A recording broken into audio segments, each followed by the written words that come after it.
السلام علیکم سامعین، 14 ربیع الاول کی تاریخ شروع ہو چکی ہے، 6 ستمبر ہے۔ خبر کا عنوان ہے گاؤں والوں نے اپنے امام صاحب کو عمرے کے لیے بھیجا، فالحمدللہ علی ذالک۔ یہ واقعہ مغربی اتر پردیش کے ضلع باغپت کے نگلا کنواڑہ کا ہے۔ یہ گاؤں ہے نگلا کنواڑہ، ضلع باغپت میں۔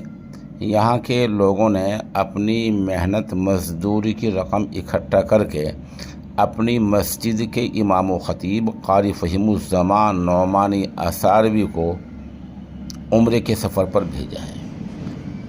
اس مناسبت سے انہوں نے ایک تقریب منعقد کی جہاں سماجی کارکنان اکٹھے ہوئے، عمائدین، مؤذن اکٹھے ہوئے اور امام صاحب کی دعائیں لی، خود بھی دعائیں کی۔